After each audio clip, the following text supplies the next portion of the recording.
Hello, welcome to the NOTAM review for Pilot Edge's SimVenture Oshkosh 2021 virtual fly-in for flight simulators on the Pilot Edge Live Air Traffic Control Network.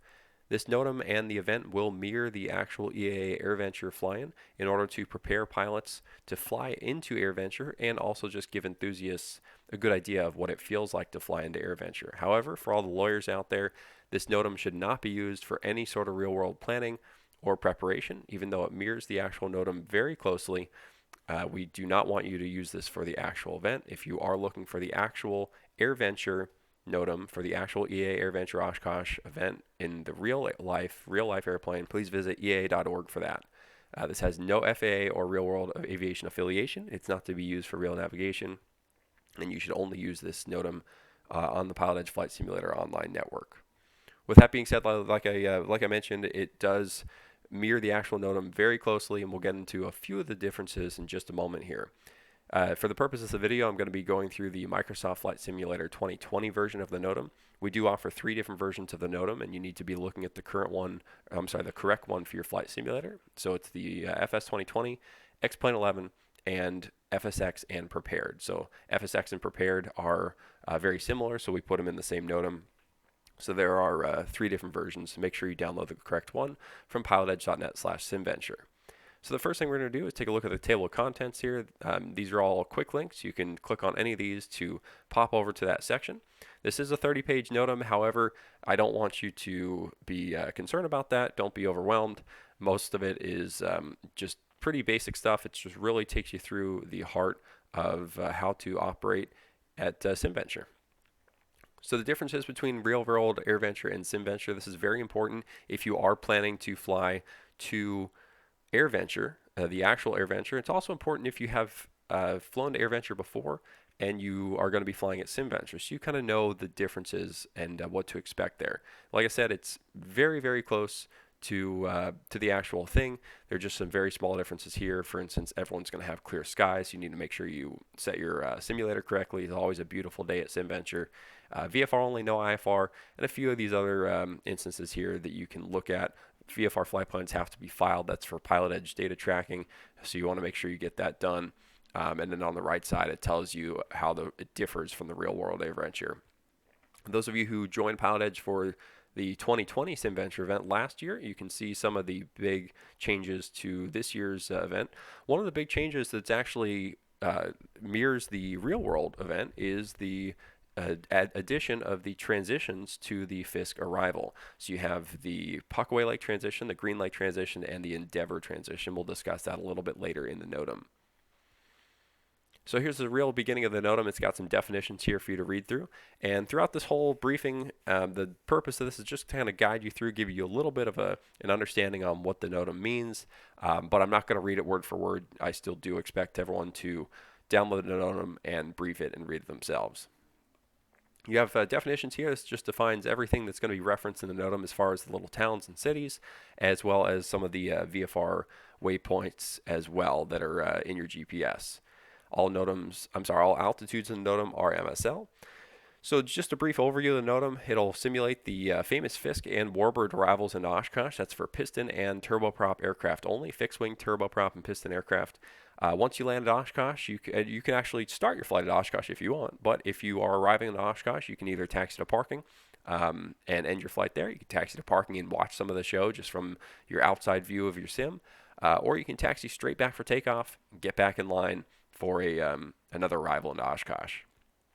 Don't race. This is not a race, and make sure you have enough time to fly in the event. It's not really not something that if you have a spare 20 minutes, you should fire up your simulator and try and fly in SimVenture. You want to have, I'd say, at least an hour to an hour and a half blocked off to participate in the event, because you, just like the real thing, you may be told to hold, you may be told to break off the approach and resequence yourself, and you don't want to be stressed and pressed for time due to real-world constraints that it might be happening in your actual life while you're on the sim. Required flight simulator configuration. This is going to differ between X-Plane, FS 2020, and FSX/Prepared. So make sure you read this in its entirety. You should read the whole NOTAM in its entirety, actually, but just make sure you pay special attention to this. One thing I'll point out here, you must be running at least 20 frames per second. That goes for any simulator that you're using. So if you're not running 20 frames a second. Basically, an easy way to tell if you can notice some visual stuttering, it's probably not 20 frames a second. If it looks fairly smooth to you, then you're probably fine, and you don't really have to think about any more than that.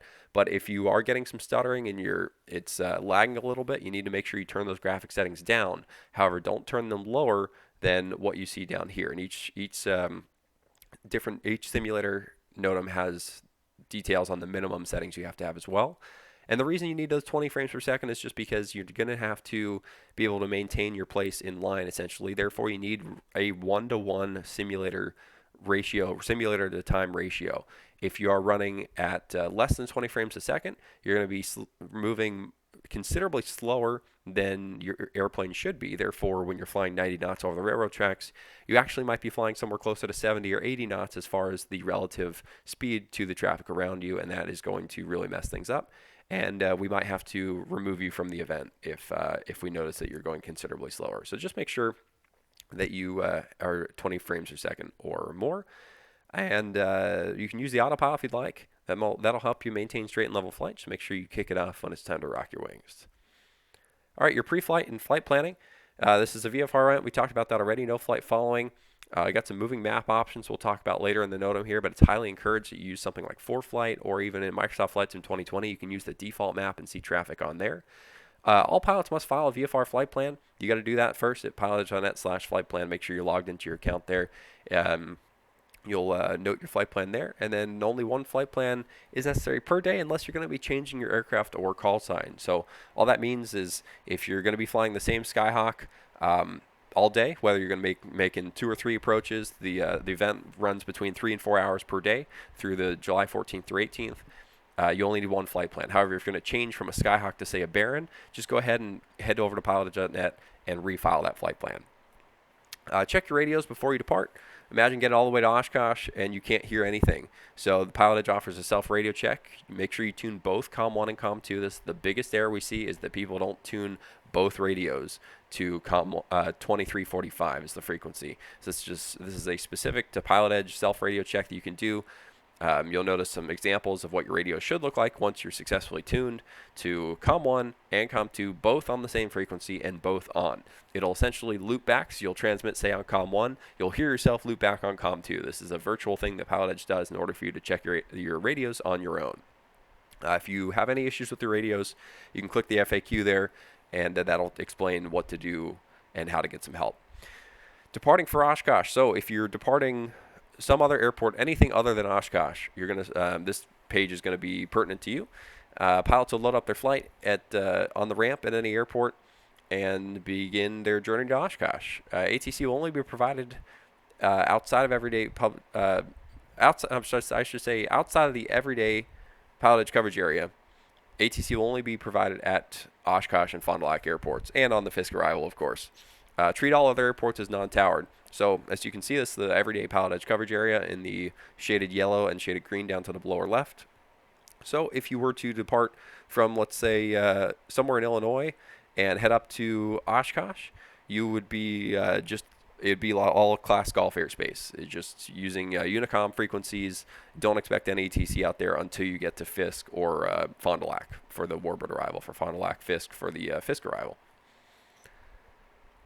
Make sure you avoid Oshkosh class Delta airspace when you're approaching the Fisk or Warbird arrival. That is, if you're coming, say, from Michigan and you're crossing right east to west over Oshkosh, don't do it inside of the class Delta. If you stay at or above 3,500 until you join the arrival, that'll keep you vertically clear. All right, so let's talk about the Fisk arrival. So the Fisk arrival is only for piston aircraft capable of maintaining 135 knots or less. That's comfortably maintaining. Turboprops or aircraft unable to comfortably maintain 135 knots shall fly the Warbird arrival. So if you are a turboprop, you will fly the Warbird arrival. If you are a piston, one of the few pistons that cannot comfortably maintain 135 knots or less, then you should also fly the Warbird arrival. Essentially, some of the Warbirds out there that can't do that. Checklist as you approach Oshkosh. So list NATIS on 125.9. You'll note the runways in use. This should be done at least 60 miles from Oshkosh or immediately after departure if you're departing within 60 miles of Oshkosh. NOTAM procedures are subject to change. That'll be all in the ATIS. Lights on. Transponder set to mode C and squawking 1200. A few other notes there. Monitor Fisk approach 120.7. And so then it gets into the definition of the Fisk arrival. So it starts at one of the ATC designated transitions. We talked about that earlier, the Green Lake, Puckaway Lake, or Endeavor transitions. That will be all information will be included in the ATIS. And then you should also hear the controller stating that information on the Fisk approach frequency as well. So you'll listen to the ATIS and you'll plan your transition. You'll plan which transition to head to. We'll get to that in just a second. And then you'll listen to, you'll monitor Fisk approach as well to verify that the ATIS is accurate, because you will hear them every so often say that we're using the, say, Green Lake transition. Begin your procedure at the ATC transition. We'll get to there in just a second. Approach the transition at 90 knots, 1,800 feet, or if you cannot hold 90 knots, 1,800 feet, you should use 135 knots and 2,300 feet. This is not an option.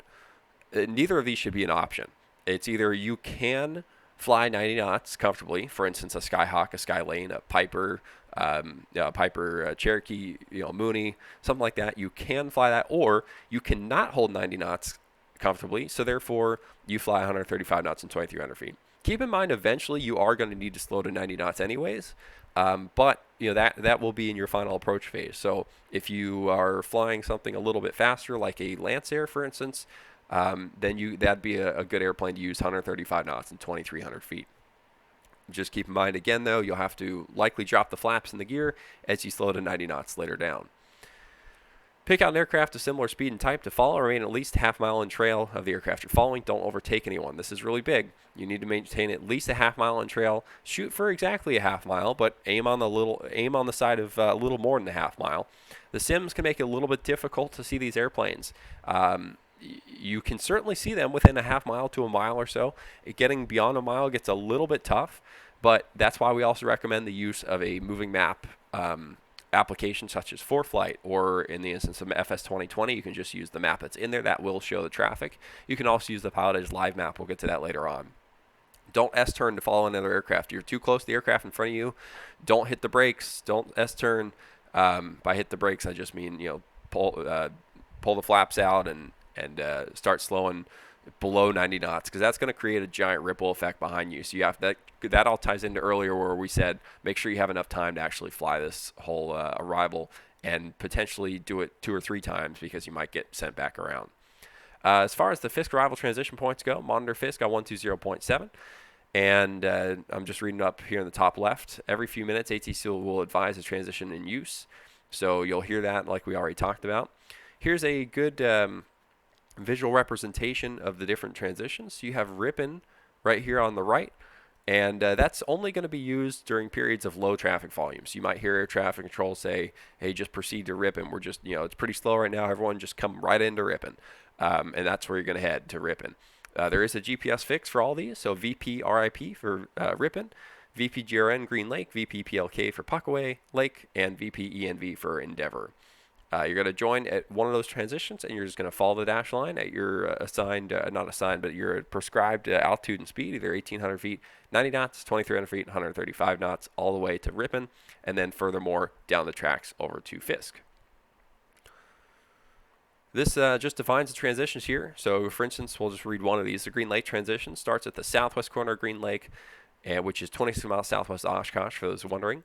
Proceed single file from the southwest corner of Green Lake to the city of Ripon, and then Fisk via the railroad tracks. So that just means after you hit Ripon, proceed to Fisk via the tracks. Maintain half-mile in trail of the aircraft you're following.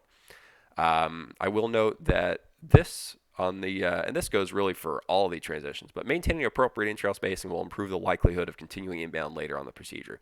So what that all that means is that if you're closer than a half mile, you're more likely to get sent around. That's not to say you will get sent around. It might just work out where they can send you one way and the other guy another way. We'll get to that in a minute.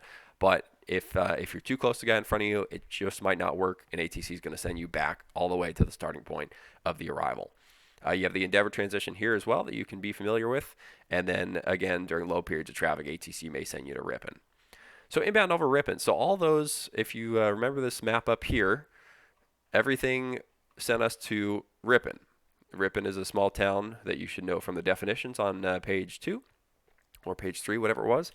And so once you get to Ripon, right here on the right, we are going to head down here, try and join that up with Ripon here. So now this is kind of an extension of that first map we looked at up to the northeast. So once you hit Ripon, everyone is going to continue up along the railroad tracks. So regardless of your transition, regardless of where you join the arrival, you're going to hit Ripon, you're going to continue up the tracks. Maintain at least half mile on trail of similar type aircraft, 390 knots, 1,800 feet. Again, if you can't maintain that, you should be on the high stream, which is 135 knots and 2,300 feet. And these aircraft, that high stream will need to slow to 90 knots once advised by ATC. Like I said, use full flaps if you need. Do not sequence yourself with aircraft on the other stream, on the other vertical stratum stream, meaning that aircraft at 90 knots, 1,800 feet do not need to sequence themselves with those who are on the faster stream at 135 knots and 2,300 feet. It wouldn't be possible because of the speed difference. So if you see airplanes, if you're on the low stream, you see airplanes buzzing above you, that's fine. If you're on the high stream, you see airplanes that you're passing beneath you, that's also fine. But you should not pass anyone or be passed by anyone who's at your same altitude. No S-turns, don't overtake. We talked about that already. If you're too close, just break off the approach. Do the right thing. Left or right turn, break off the approach and fly back to whatever transition point and find another airplane to follow and head on in. If possible, lower your landing gear prior to reaching Fisk. That'll help the controllers see you a little bit better. So here's your view approaching Ripon. These screenshots will differ based on the version of the NOTAM you're looking at. Again, this is the FS 2020 version. So this is about what you can expect as you're approaching Ripon here with the Pilot Edge scenery that you'll need to download if you haven't done so already from pilotedge.net/SimVenture. You're going to approach Ripon here. Again, Ripon is that town that's prior to Fisk, right before you join the railroad tracks. You're going to see this small lake here on the right. This is kind of how you can visually identify you're going the right spot. Now, again, you can use VPRIP, VPRIP as your VFR GPS waypoint to help you identify Ripon. However, you do need to navigate visually. You should not be navigating using your GPS. That should only be used as a reference. You should navigate visually. So when you approach Ripon, you'll see the small lake. That's kind of how you know you're in the right spot. You'll see all these trees as well. And then you'll see these silos. Silos right here. That is really the big thing you should look for, because the railroad tracks are directly to the the southeast side, which will be your right side of the silos. Beginning of railroad tracks here, you can see noted on the diagram, and then you'll continue northeastbound along the railroad tracks. Do not confuse the railroad tracks with this road. There's a road, actually there's several roads that come out of Ripon, and they're awfully enticing to follow, but make sure you're actually following train tracks. That's why you got to look for those silos and follow the tracks that are directly to the right of those tracks. Of the silos. You're going to follow that all the way to the northeast as you head over to Fisk. So that's Ripon, and then you'll eventually get to these smokestacks here. This is about 3 miles outside of Fisk. Again, you can be using VPFIS, which is the VFR waypoint for Fisk, so you can have an idea of how far you are from Fisk, but do not proceed direct from Ripon, from VPRIP to VPFIS. You need to proceed along the railroad tracks. The controllers will be able to tell who's flying direct and who's actually following the railroad tracks. You need to be, just like these screenshots show, you need to be directly over the railroad tracks, which means when the tracks turn, you turn. So again, road on the right, railroad tracks on the left. You need to follow the railroad tracks. So look for the smokestacks. That's your 3 mile point. Just so you know you're getting pretty close to Fisk. Once you're within about 2 miles of Fisk, that's when the ATC will really start to reach out to you, or they could at least, somewhere within 2 miles. Likely, probably not going to reach out to you until you're about a mile or less from Fisk, but still be listening up. You should be listening up the whole way anyways. This diagram here on the right, this is even closer to Fisk. So once you hit this little farm that has a pond on the left side, that's about 1.5 miles from Fisk. So you know you're really in the zone at that point where ATC might say, red and white Cessna, rock your wings. Road splits from Fisk about 1/2 mile from Fisk. So the road split is right here in this yellow circle. And the road goes right, but you need to continue. The splits from the tracks, not splits from Fisk. That's 1/2 mile from Fisk. You need to continue up the railroad tracks, which continues to the northeast. Do not turn right to follow the road. Continue along the tracks. Finally, we get to Fisk. And this actually just kind of shows that split a little bit more for you here. Again, don't turn right, follow the tracks. So finally we get to Fisk. Here's your view as you approach Fisk. So Fisk is basically right here. It's right where, again, there's a lot of trees. There's a little bit of some buildings here, just some kind of farm buildings, a few houses really scattered throughout. And you want to make sure, so by the time you get here, ATC probably should have reached out to you already. If you're directly overhead Fisk and ATC has not reached out to you, then you need to do one of two things. Either A, find a point in the frequency where you can key up. You can say, hey, red and white Cessna, we're right over Fisk. What do you want us to do? Two things might happen. Either you missed your call or ATC hasn't gotten to you yet. They've unlikely missed you, but I suppose that's also happened. That's also possible. So if you get over Fisk, you haven't been told anything, at least to your knowledge, key up if you can. If you can't get a word in, do not proceed past Fisk without instructions. So you need to break off the approach at that point and proceed back to your starting point if you can't get a word in to ask once you get directly over the top of Fisk. Now, directly over the top of Fisk would not look like this picture. Directly over the top of Fisk would mean you'd be right overhead kind of this road here, this north-south road. That's really the town of Fisk. As far as your transition goes, you should be told prior to Fisk what you're going to be doing. So it'll sound something like red and green Cessna, a mile outside of Fisk, rock your wings. And you'll rock. So rocking your wings means dip your wings maybe 15 to 20 degrees to the one side and then do it back the other side. Same thing, 15 to 20 degrees. All this does is allows ATC to continue talking without having to depress the push to talk. This allows them to be much more efficient. They don't have to wait for readbacks. Basically, by rocking your wings, it's an acknowledgement that you hear them. So if they didn't do the wing rock, they would have no idea if you're actually hearing their transmissions or not. So they'll have you rock your wings. They'll tell you that they saw the rock, and then they'll give you some instructions. So it'll go something like that, and then they might say either proceed up the railroad tracks for runway 27, or runway 9, or they might tell you to make a right turn out to follow Fisk Avenue out for runway 36 or runway 18. You'll see a little Easter egg here, Fisk Approach. In the scenery packages, there is a little trailer down there. That's where the controllers are actually seeing you from. And that is the actual location of Fisk Approach in the real AirVenture as well. So once you get to Fisk, you'll get one of those two things assigned. And we will continue down here, and we'll talk a little bit about what the transitions are here in just a second. So once established, this is, again, kind of Ripon to Fisk. This kind of goes over what we just talked about, directly over the railroad tracks. If you don't understand ATC instructions, request instructions on frequency. But again, you rock to acknowledge when you're told to rock. If you're not told to rock, don't rock. Only rock when you're told to rock. But for the most part, you do not need to key up the push to talk. It's a very interesting, if you've never done it before, it's a very interesting sort of dynamic on frequency where there are no readbacks for the most part. ATC might ask you a question. They might ask if it's slow. They might ask you a little about yourself. They might ask where you're flying from. They might ask what runway you want to get a runway preference for you if either runway is available. Or they might ask you nothing. They might just command you, hey, rock your wings. Okay, continue up the tracks for runway 27 or runway 9. Or they'll tell you Fisk Avenue transition. Make sure you're familiar with both transitions ahead of time because this is going to be a split-second decision. There's no way you're going to know ahead of time which transition you're getting. Even if you have a request for one, they might not even take your request, let alone grant it. So once you pass overhead Fisk, ATC should switch you to the tower. If you get a few miles outside of Fisk and they haven't, you can likely just switch on your own. The frequencies are here for you. Let's talk about the transitions. So here's an overhead view. This graphic on the bottom side, here's an overhead view of Fisk. You got the railroad track transition that runs to the northeast. That's for runway 9 and 27. You have the Fisk Avenue transition that runs due east for runway 36 or 18.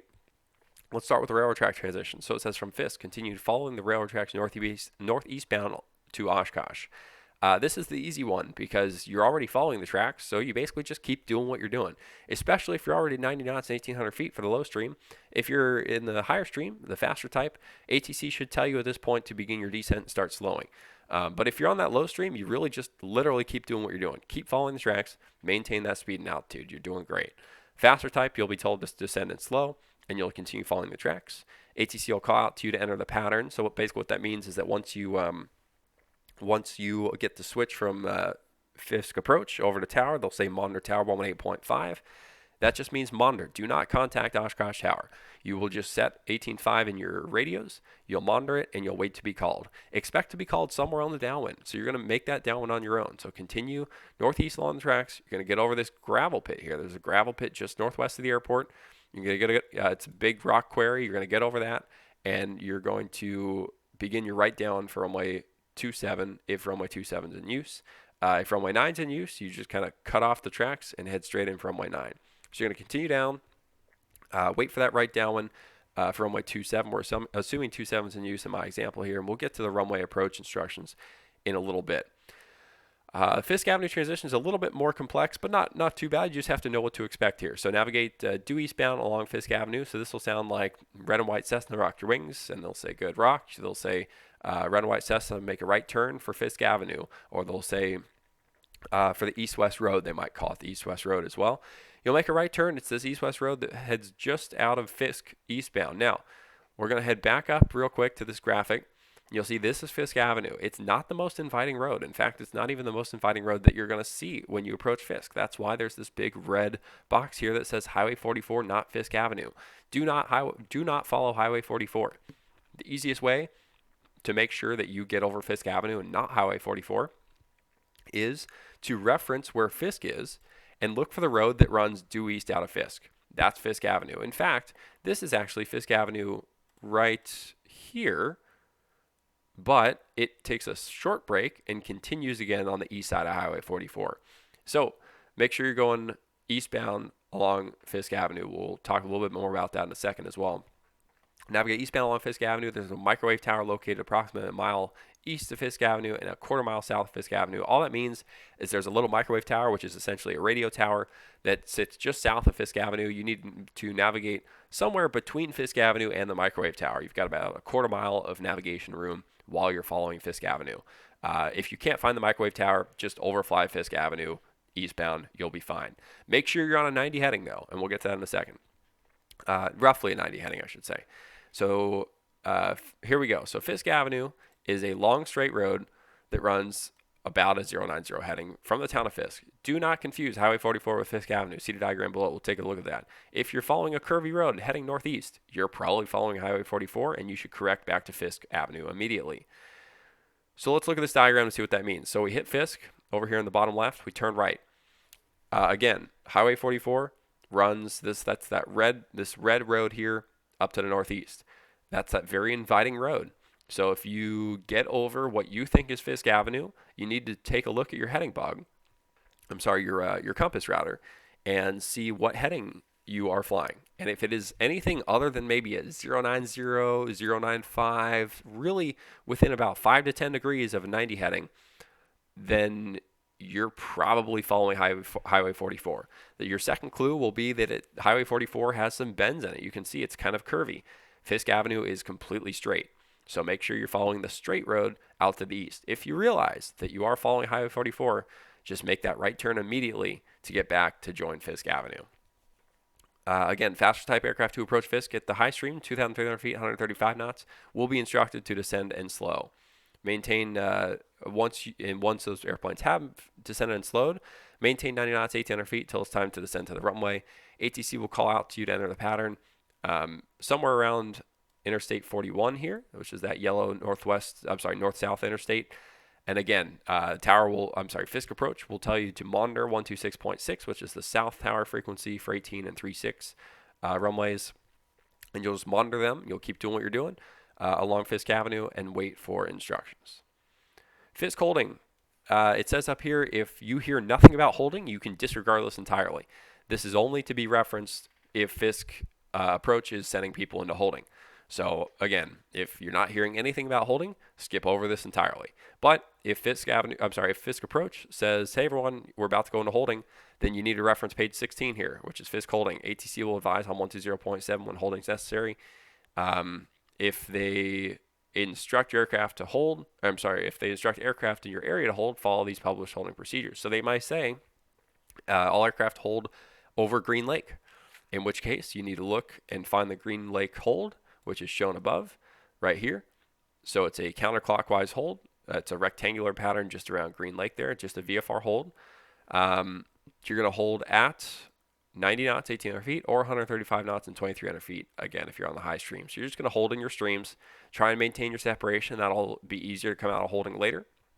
And then clearing holding pattern, speaking of coming out of holding, when ATC says, okay, everyone come back in, proceed inbound to Ripon or Fisk via your published clearing holding pattern instructions, So we were, by our example, we were in the Green Lake hold. So upon reaching the southeast corner of Green Lake, which is here in the diagram, proceed directly to Ripon and follow the railroad tracks northeast toward Fisk. So you basically just exit the hold and keep doing the arrival. Again, ignore holding unless you hear that they are holding. All right, so turbine warbird arrivals. So this is the arrival to be used by turboprops or those aircraft, those very few aircraft that are piston but cannot maintain the higher of the two speeds on the Fisk arrival, which is 135 knots. So those aircraft shall fly turbine and warbird arrivals. Now this is a very, very different procedure than the Fisk arrival. So this procedure is restricted to, we already talked about that, turboprops and high performance aircraft that are unable to fly the Fisk arrival. The city of Fond du Lac is the entry point for all turbine warbird arrivals. You can see the diagram here. So Oshkosh up here at the top left. Right, oops, all right, highlighted the wrong thing. There we go. Well, there we go. There's Oshkosh. And Fond du Lac is down here. So the warbird and turbine arrivals, we're just going to call it the warbird arrival from now on, is going to begin at Fond du Lac. You're going to then, you're going to continue north from Fond du Lac to Warbird Island, which is a very, very tiny island. Don't expect anything major out of it. It's just a small island just off the shoreline. There's a VP fixed for it, a VFR waypoint. VP WAR, I think, is actually what it's going to be, despite what this image shows. But just check your final version of the NOTAM for that. And so once you get to Warbird Island, you will hold there until you're cleared in. Now, as far as the radio comms go for that, let's discuss how the whole sequence is going to work.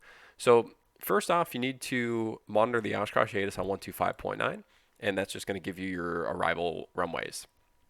Avoid Fond du Lac County Airport airspace. That's this airport down here. It goes up to 3,300 MSL, so stay above 3,300 within 4 miles of Fond du Lac Airport. Aircraft weighing more than 12,500 pounds have to advise ATC on initial contact of that.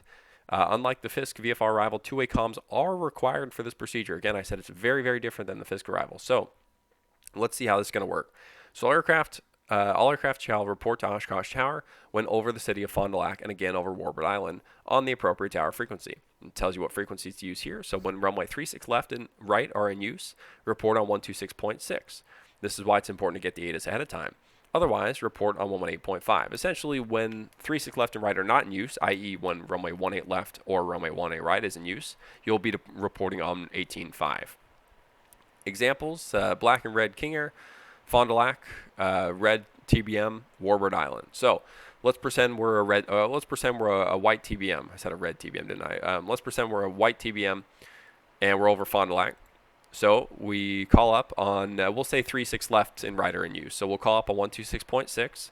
Remember, if 36 left and right are not in use, we'd be calling on 18.5. So we call up on 126.6. We say, and we're cruising right now at 3,500 because we're staying overhead Fond du Lac airspace, right? And we say Oshkosh Tower, white TBM is Fond du Lac. And they say white TBM, report Warbird Island. And so we say, Wilco white TBM. And again, we're using our type and our color, our type and model color. That's one thing I forgot to say about the Fisk arrival is make sure they're going to reach out to you via your aircraft characteristics, likely not your call sign. So we get that done. We continue flying. Once we get clear of Fond du Lac airspace, which is 4 miles and 3,300 feet. But once you're north of 4 miles of Fond du Lac, you can begin your descent down to 2,800 feet. That's shown right here. And you need to be 250 knots or less, chucking towards Warbird Island. We get over Warbird Island, and we say, Oshkosh Tower, white TBM, Warbird Island. And at that point, we're going to either hear pattern entry instructions, or they're going to tell us to hold over Warbird Island. So they'll say, white TBM, hold over Warbird, or hold over Warbird Island. In which case, we then kind of skipped ahead here, but proceed from the city of Fond du Lac direct to Warbird Island. VPWAR is going to be the VP fix, I believe, despite the graphics here from EAA showing VPWBD. Pilots will be instructed to orbit Warbird Island until a landing sequence is issued. So this is you're going to have to be very cautious for other airplanes here, because there's really no telling how many airplanes might be out at Warbird, and everyone's going to be holding at the exact same altitude. So use caution. Make left turns around Orbit Island. So just kind of circle around Warbird Island, left turns. You're going to be at 2,800 feet. When ATC clears you in from Warbird Island, proceed to the assigned runway as directed. So they might say white TBM, enter 3 mile right base, runway 36 left, clear to land on the purple dot. Something like that. In which case you will read back, right base 36 left, clear to land purple dot for white TBM. Once you get your once ATC clears you in, once they give you your pattern entry, reduce your speed back to 150 or less, begin your descent down to 1,800 feet, and maintain VFR separation at all times. Under all circumstances, avoid the VFR arrivals area southwest of Oshkosh. That's all the Fisk Arrival that we talked about earlier. That all happens southwest of the airport, so don't go out there. Use caution for Oshkosh departures, who are restricted at or below 1,300. So as you dip below 1,300, or as you get near 1,300, as you approach the runway, make sure you're keeping your eye out for any departures that are shooting off of Oshkosh. To be familiar with departures, check out later in this NOTAM, or just stay tuned here for the briefing. We'll discuss the departures so you kind of have an idea of where departures might be. Pilots may request or be issued a 360 overhead brake. The altitude is 2,300 feet, although that might be denied as well. Try and use that sparingly, at least for SimVenture. It might be really busy, especially if there's a lot of holding at Warbird Island. So just try and be nice with that, and don't use that. Don't abuse that overhead privilege or request. So landing approach at Oshkosh. A waiver's been issued. Basically, all this is saying is that you might be landing really close to other airplanes. They have painted dots and squares on the runways that allow airplanes to land simultaneously at different points on the runway while having the appropriate separation between them. So pilots need to be prepared to get a runway assignment, but further than that, they should be prepared for a dot or a square to land on. So clear to land on the green square, or I guess the orange dot, something like that. So make sure you know where those dots are. We'll get to that later here in the NOTAM. Be prepared for a combination of maneuvers that include short approaches, descending turns, followed by a touchdown at a specific point. That's what we just talked about. Use extra caution to maintain safe airspeed throughout the approach. If it's ever looking bad, just go around. Do the safe thing. Power up, go around. Runway 36 right and 18 left is created via taxiway alpha. So typically 51 weeks out of the year, Oshkosh only has 2 runways. Oh, actually, that's not true. They have the 2 crossing runways as well. But they only have 2 big runways, which are 279 and 3618. But for AirVenture week or SimVenture week, taxiway alpha, part of taxiway alpha, which is the taxiway on the east side, northwest taxiway on the east side, is turned into runway 18 left and 36 right, which then in turn makes runway 3618, runway 36 left, and 18 right. So those are in the scenery that's provided by Pilot Edge. However, any sort of FAA or JEP charts that you have will likely just show runway 36 and 18, so don't be confused about that. Only rock when you're told to rock. Don't just rock your wings frivolously. Arrival and departure on separate frequencies. All that's saying is that you might not hear airplanes on who are using your same runway for, let's say you're departing, runway 36 left. You might not hear the airplanes or the instructions for the airplanes that are landing on 36 left because they're worked by separate controllers due to the high traffic volume. So here are the arrivals for all the runways. You just need to brief these yourself. You should be familiar certainly with whatever's in use at that time. So this is why it's nice and important to get the ATIS ahead of time, well beyond Fisk. Just get the ATIS as soon as you can so that you know which runways to plan for. Let's say runways 27 and 36 are in use, which is a standard config. So we would need to brief both of them because remember, we're not going to know which runway we're getting until we get overhead Fisk. So as you're making that journey past Puckaway Lake, past Green Lake, past Ripon, you need to be at the same time refreshing yourself on these runway approach instructions. Now you should already have briefed these on the ground, but a good refresher in the cockpit is certainly a smart idea as you're approaching the airport. So let's say we're planning for runway 27. You see here the note, this may require a short approach.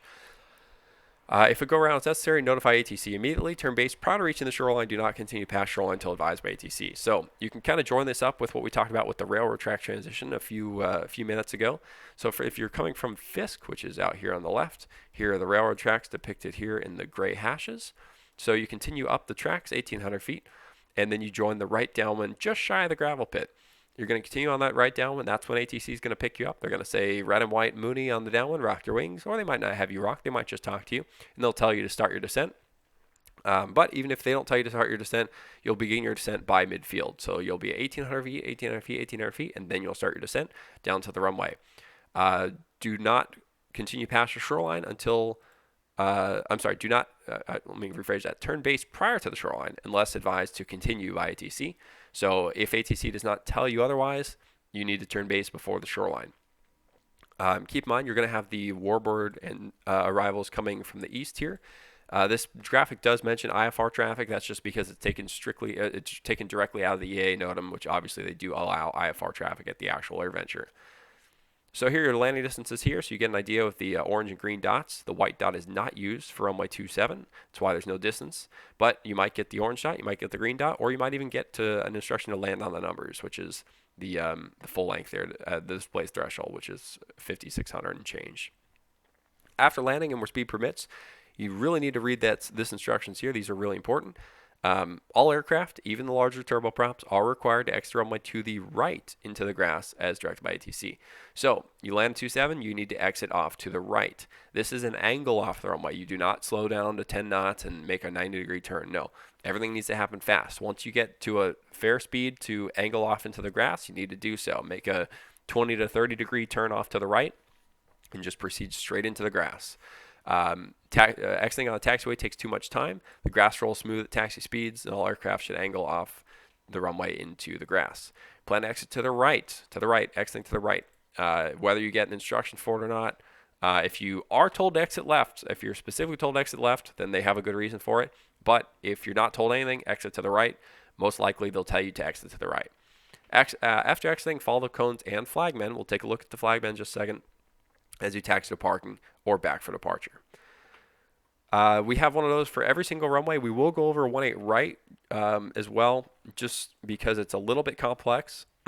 Excuse me. So runway 18 right, again, requires a short approach and this one requires a long landing. So this comes over Fisk Avenue. Again, remember back to the Fisk Avenue transition we talked about off the Fisk Arrival. By the way, these pattern entries are I'm focusing on the Fisk Arrival entries. Again, I talked about up here, Warbird arrivals will come from the east. They're just coming in, remember, from Fond du Lac over the lake, and they'll be basically just told to enter a 3-mile left base runway 27, something like that. It's much simpler, much more standard to what you're used to with a normal airport, normal air traffic. As far as runway 18 right goes from the Fisk Arrival, you come over Fisk Avenue, and you're going to basically join the pattern on the crosswind here at 1,800 feet. Now, it's important that you maintain 1,800 feet because you're going to have departures launching off 18 left and right under you, restricted at or below 1,300 feet. So this is going to give you 500 feet above all those departures, and you're going to hold that until you turn your downwind. So on your crosswind leg, as you join here, 1,800 feet, 90 knots, and then you're going to turn left onto the downwind. Do not proceed out over the lake. You need to keep your downwind well inside the lake. Once you're on the downwind, you're going to start your descent, and it says here, plan to touch down at the pink dot. And we'll discuss that here in just a minute. So turn base no later than the blue dot. And the blue dot is basically abeam the control tower. So the ATC tower is right here. It's noted on the chart. So as you are making your descent, as you're starting your descent in the downwind, you need to have your eyes on the control tower and hopefully eyes on the blue dot as well. Both those are essentially the same point. And you need to turn your base by those points. Do not proceed north of those points. So you can even turn a little bit shy of it if you have to. ATC should be on you. They should be telling you yellow and blue Cessna, turn base at the blue dot, clear to land on the pink dot, and something of the sort. Now this is a very quick base to final because you're turning at the blue and aiming to touch down on the pink. It's pretty much one turn to final, and it can be dicey. So make sure you're maintaining appropriate control aircraft. Again, go around if you have to. Notify ATC immediately if you have to go around. And if for whatever reason you feel the need to continue further than the blue dot, don't, because there's a lot of traffic going on runway 927 just north of you. So if for whatever reason you can't turn left when you get to the tower on the blue dot, excuse me, then break it off to the right. Do anything else other than continue north. If it go around, it's need to know of ATC. We said that already. Do not continue past the blue dot unless advised by ATC. So once you land, plan to exit to the right. This one is also a right turn off. Again, right turn off in the grass. And follow the flagmen who will direct you to the departure runway. Or if you want to taxi to parking, follow flagmen until you see signs for parking. We'll talk about flagmen here in just a minute. But first, we're going to talk about taking off from Oshkosh. So once you've landed at Oshkosh, if you want to take off again, or if you are starting your flight at Oshkosh, this is going to be the very first thing you look at. So you're going to start at one of the 2 designated parking areas. That's either North 40, which is just south of runway 927 on the north complex of the airport, or you're going to start at the second area of parking, which is off to the grass just west of taxiway Papa. There's no ground control. Instead, you're going to follow the dynamic flagman. We'll take a look at them in just a second, who will direct you to parking or takeoff. If you're beginning your day at Oshkosh, then follow your flight plan. Don't forget to do that. We talked about that earlier in the pre-flight portion of the NOTAM. And listen to the ATIS. That's your next step. Listen to the ATIS and proceed out to the out of the parking area and follow the flagman who will take you to the departure runway. If you're taxiing back for departure immediately after landing, just follow the flagman. They'll take you right to your departure runway. Turn your transponder on. Make sure you're operating with a Mode C transponder, Squawk VFR 1200. Be ready to depart upon reaching the hold short line. We don't want you to get to the hold short line and conduct a run-up. So either do a run-up in the grass before you taxi or do it on the move while taxiing, but we need to keep everyone moving. So we don't want anyone to not be ready once they get to the runway. As you taxi, monitor the appropriate frequency. So departing 18 left to right, that's 18.9. Departing runway 927, that's 128.75. You can listen to the ATIS for the departure runways in use. Do not check in with the tower. They'll call you when you're number 1 in line and clear you for takeoff. A waiver's been issued to allow 2 aircraft to line up weight using both sides of the center line. So if you get runway 36 left for departure, you might hear red Skyhawk line up weight on the left side of the center line, blue Bonanza line up weight on the right side of the center line. That's just cutting the runway in half to expedite the efficiency. You can line up 2 airplanes in the same spot at the same time, just side by side of each other, and launch them quicker. Reback of clearance is not required. The controller will see your airplane moving, and they'll know you heard the clearance. Obviously, you can't rock your wings on the ground. Remain on the tower frequency until clear of Oshkosh Class Delta airspace. It's approximately 4-point-some miles around Oshkosh, and you're going to hold your heading and altitude until you're clear of that point.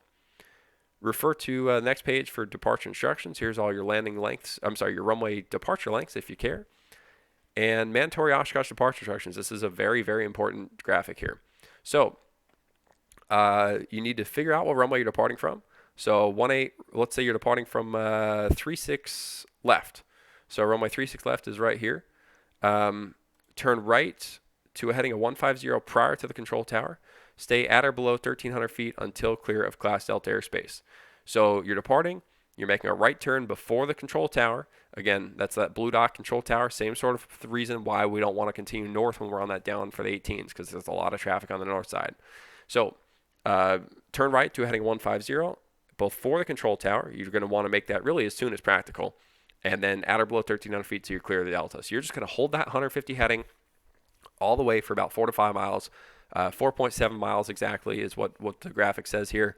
And then once you clear that, you're cleared to turn on course and do whatever you want to do. If you're departing runway 18 left, for instance, you can fly heading 150. That's right after takeoff, at or below 1,300 feet again until clear to delta. So it's pretty self-explanatory. Just make sure you find your correct runway throughout all these instructions and make sure you're flying the correct departure instructions. Let's talk about Fond du Lac Airport. Fond du Lac Airport is that airport that's just southeast of Oshkosh. It's known as a big offloader for Oshkosh. Again, Fond du Lac, you might recognize it from the entry point of the Warbird Arrival. We talked a little bit about that earlier. Fond du Lac is typically a non-towered airport. However, it is temporary towered for AirVenture week, and so SimVenture is doing the exact same thing. There will be a temporary control tower for Fond du Lac. You've got the frequencies here. Basically, it's going to work much more as a normal tower than Oshkosh is. So there is no arrival. As far as a Fisk Arrival, there's nothing like that for Fond du Lac. Just treat it really as your basic VFR Class Delta tower, and you can't go wrong. The only difference is they're going to refer to you as your type and color. They might also refer to you as your call sign, but just be ready for type and color as well. They might have your rocker wings, but there's going to be full, mostly readbacks and stuff. It's going to be a lot more standard at Fond du Lac than it is at Oshkosh. So you're welcome to use Fond du Lac as your beginning or ending point if you'd like, or you can just, if you need a little break from the all the action at Oshkosh, you can just go fly the pattern. And at Fond du Lac, I'm sure there could be a lot of airplanes there coming and going from Oshkosh, so you can just fly the pattern from there and enjoy some pattern work at what will seem like a Class Delta airport at the time. There's an ATIS. Make sure you check that for your arrival and departure runways. Now, this is important if you're departing Fond du Lac to go to Oshkosh. If you look at the map, it's pretty quick. It's maybe a 10 to 15 mile flight. However, that doesn't mean that you can just head straight for Oshkosh. You need to head to either the Warbird or the Fisk Arrivals. You don't get any sort of special treatment because you're already at Fond du Lac. You need to head out west for the Fisk Arrival, or you need to get out of the Fond du Lac airspace vertically and set up for the Warbird Arrival if that's for the Warbird type or turboprop aircraft. Seaplane Base. The Seaplane Base will be operational this for SimVenture this year. However, it is non-towered.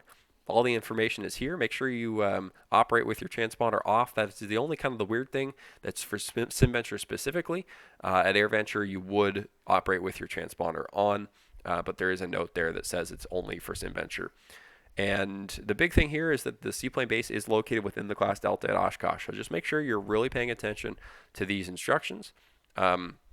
If you are not very familiar, then it's probably not a good idea to use the Seaplane Base because you really need to be staying out of Oshkosh's way. And it's very difficult to do that because the Seaplane Base sits within the Class Delta.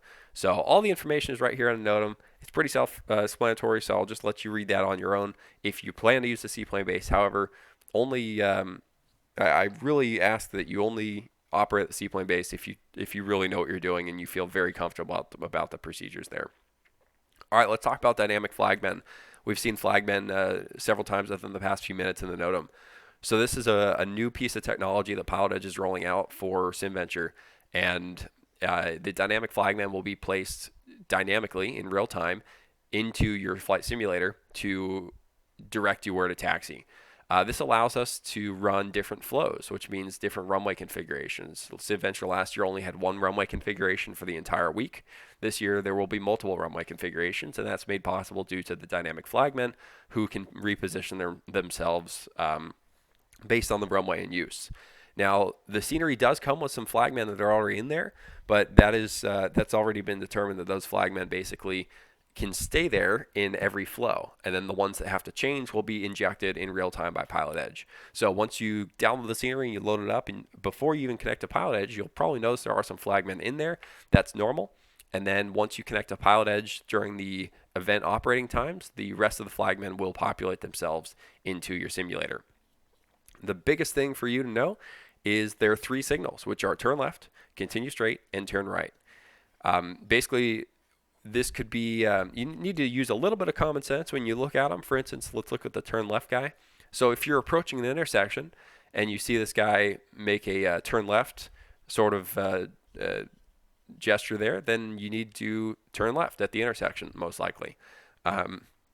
Now, if the same flagman gentleman is lined up with a bunch of his compadres in a giant line, for instance, if there were, say, 3 or 4 of him copy and pasted to the left, and it just shows 3 or 4 flagmen pointing left, left, left, left, left. That doesn't mean to make a super left. Basically, they're directing you to go that way. So it doesn't necessarily mean turn your airplane. It just means go that way. Continue straight is pretty straightforward. If you're looking at them and you see this view, just keep doing what you're doing. You're doing great. Just keep going straight.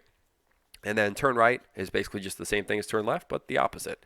So just be familiar with those and follow them as you move around Oshkosh. Oh, the last thing I'll say about those, so the flagman will always take you to the departure runway.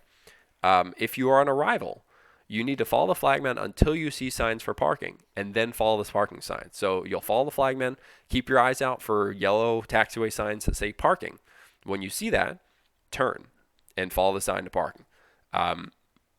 But until you see those parking signs, continue to follow the flagman. If your intention is to head to the departure runway to take off, just keep following the flagman and they'll take you there. Moving map applications, this is going to be different with every single NOTAM, with all three different versions, I should say, but depending on the simulator software you're using. So just refer to this page for your recommended moving map applications so you can get an idea of what how you can follow your airplane and how you can see the traffic around you in a digital format before actually looking for them with your eyeballs. Hopefully you do spot them with your eyes eventually, though. That'll make it a lot easier for you, but this will help with your overall situational awareness. For all four flight simulator programs and all three different versions of the NOTAM, because Prepared and FSX are together, the live map will work just fine for you. You can go to map.pilotedge.net, and that'll work for a secondary monitor, even a tablet or a phone. So that's kind of your fail-safe. If you can't get anything else to work for some reason or another, you can use map.pilotedge.net and follow your airplane that way. Frequently asked questions, just take a look at these on your own time. It's pretty self-explanatory there. The biggest thing I'll point out to you is Discord. If you have any questions about the NOTAM or procedures or PilotEdge in general, visit pilotedge.net/Discord. That's going to get you in touch with the community via Discord, which is basically a live chat server. You can interact with all the community of PilotEdge, both staff members and pilots, by visiting pilotedge.net/Discord and getting set up there. You can get some live real-time answers in case you have any questions from this NOTAM. And finally, some acknowledgments. We're very thankful for everyone who's helped make the SimVenture event possible. And make sure you follow PilotEdge on social media, Facebook, Instagram, Twitter, YouTube, PilotEdge.net. At PilotEdge ATC. We are looking forward to a good SimVenture event, and we look forward to having you out there. Please, if you have any questions at a time, feel free to reach out. PilotEdge.net/Discord is the easiest way to do that, or follow us at PilotEdge ATC, Facebook and Instagram. Take care.